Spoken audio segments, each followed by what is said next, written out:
All right, so now that I'm back in my room, and I had a wonderful, life-changing night thanks to my closest friend and Jennifer Hudson. We did a movie called Black Nativity together.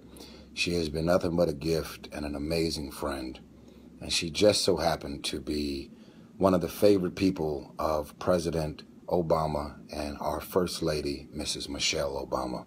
I want y'all to know a few things. Stay with me, and if you've never watched any one of my videos, I want you to stay with me for this one video. I have a real update that I'm going to give you, and I hope and I pray that this message reach President Obama.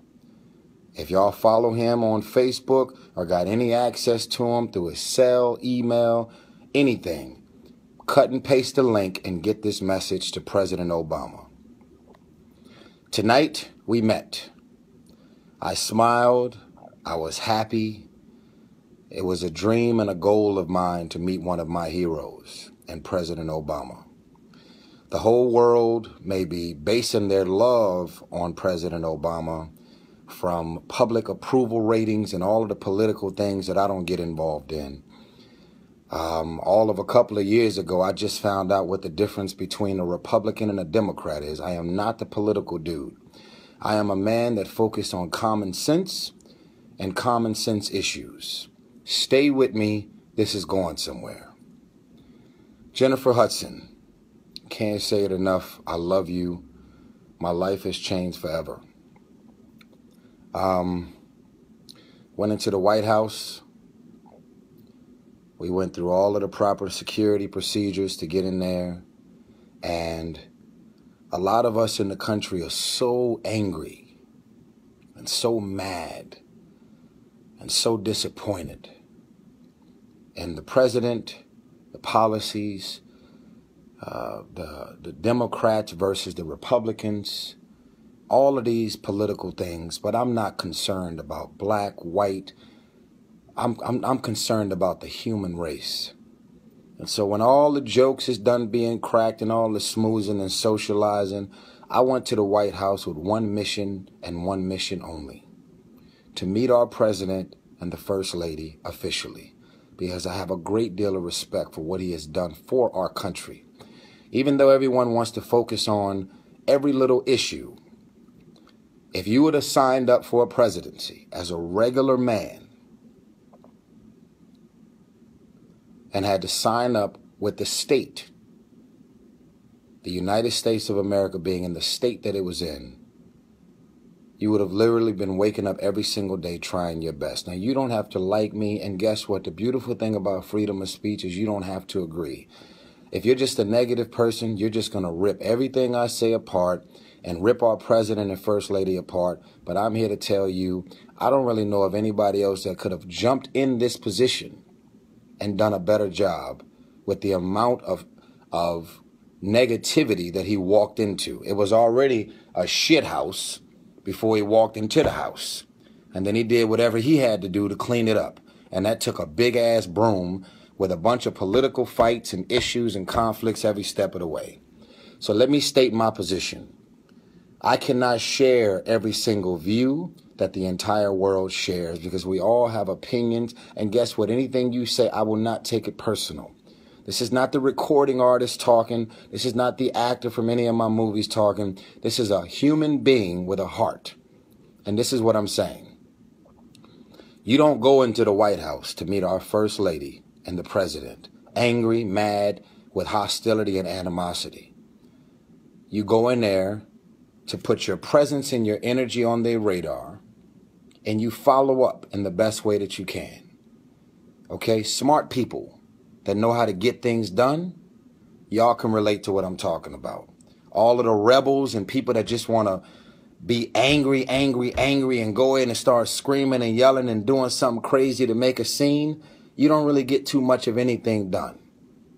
But you march, you peaceful protest, you march, you speak your mind, you speak your heart, you state your facts, and you make sure that you do any means necessary. It doesn't matter if you're a public figure or not, to have your position and your feelings felt so that we can affect change.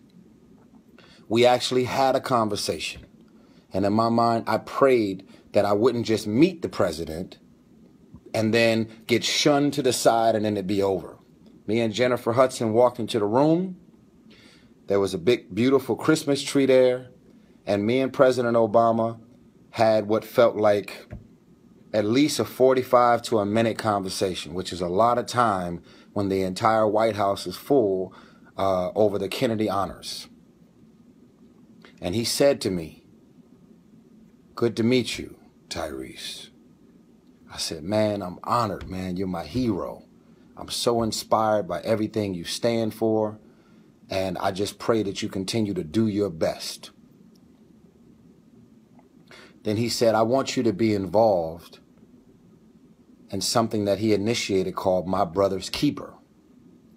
And so my response was, I've actually been on a few conference calls and I'm already involved. I don't necessarily know what my role is yet, but I'm here to use my influence to do and help in whatever way I can. I can't save the world. I'm not Jesus Christ. But I'm here to do whatever I can. Just like everyone that's looking at this video can do everything you can to make a difference. We can all complain and talk shit with our thumbs and our fingers. We can all do videos and voice our opinions about change and trying to affect change from our opinion. But it's another thing to strap up your boots, write your letters, vote. A lot of y'all are talking but ain't showing up to the voting polls. To put your opinion on paper and get your votes in so that your votes can count. So that was the moment. That's why I came here. Photo ops and all the above. I mean, yes, my daughter's going to be proud that I met the First Lady and our president, but I came here with a mission in mind. And I made a commitment to be a part of My Brother's Keeper, even though, again, I don't know what my role is. I want to take my influence, this God-given stage. I was born at Martin Luther King Hospital in Watts in South Central LA in '78. And whether you think it's a reach or not, I think being born in that hospital, that specific hospital, which there's plenty of them in the country, I'm aware. But I think for me, I wasn't just another person that was born. And Dr. King is a fellow Capricorn, you know what I'm saying? But I'm here. And I'm asking God to use me up. And I'm asking everyone that's looking at this video to recognize the power in a voice and action. Find out if there's marches, peaceful marches going on. Get your signs ready. The world is taking pictures and getting videos of everybody that stands up for human rights. We don't call the police to be killed. We call the police to protect us from people that want to do harm to us and our families. And there is a way, at some point, that some moves can be made to restore our faith in the system that's in place. So this is what I'm asking of President Obama. Here's my request.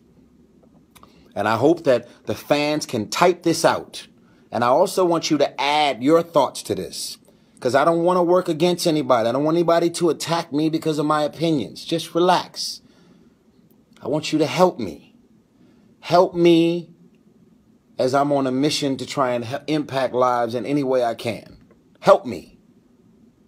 I believe that the president and my brother's keepers should send out a request to all of the chief of police in all of these areas that have a high crime and murder rate and prison rate, because I'm done with seeing our black men in prison. When the police brutality and the excessive force is happening, it's a direct reflection of bad leadership. Every police station has a captain. And when all of the captains get in the presence of my brother's keepers and President Obama to have some real dialogue and real conversation about the drama, the dysfunction, the crime, the murder, and the killing of innocent people that are happening in our communities, it won't be corrected overnight. But if we don't have dialogue and a conversation, a real conversation about what can be done, that, in my opinion, will be the first steps in the direction of change. I know there's a lot of mothers and fathers that are crying because I feel your pain. That's why I'm going to do whatever I can to not take any of my access for granted, to try and get on the inside, to have some uncomfortable conversations to try and make a difference. But I'm not in this by myself. This is not about the black race. It's about the human race. And I think every white, black, Latino, Asian, Arab, Jewish, every Latino there is, Indian, Native American, you name it, all of us, the human race, all of us can state our position and try and make a difference in our world. Guess what, y'all? I'm not perfect. I don't have all the answers. But guess what? I'm probably not going to be a person that lived and died and be known for how much money I made. So while I'm here, I want to use my God-given stage and influence to try and make a difference. So here's my request and my message to President Obama. All of the chief of police that are in these cities, all you got to do is look at the top 15 highest murder rate, crime, including Chicago, your backyard, President Obama. Our teenagers are dying every single day. And that's your backyard. We know what's going on. We got to have a conversation about it. This is my message to the world. Help me. I hope this message reaches our president and our first lady and the person and people that he appointed as the head of My Brother's Keepers. I'm ready to do my part. And everyone that's been on those conference calls, we got to keep them going and we got to follow up. We cannot get caught up in the comforts and the luxuries of our lives. If we live in a community that's safe in our particular area, that's God bless you. Not everybody is safe and not everybody feels safe. I got a 7-year-old daughter, and the things that we can do right now, the conversations and the uncomfortable dialogue that can take place right now could make a difference in our future generation and our immediate generation. President Obama's got another 2 years in office, and I believe some huge and significant moves on behalf of the safety of our communities in the inner city can be made. And I believe that one day, we're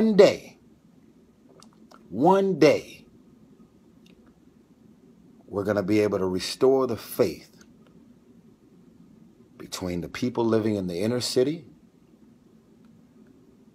and the police department, because not every officer is a bad officer.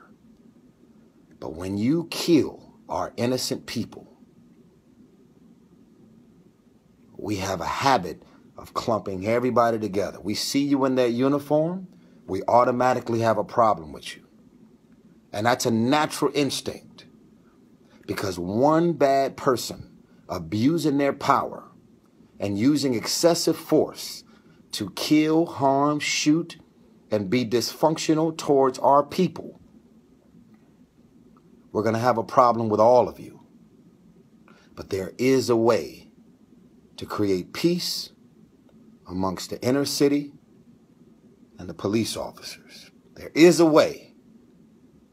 No one likes you to abuse your power.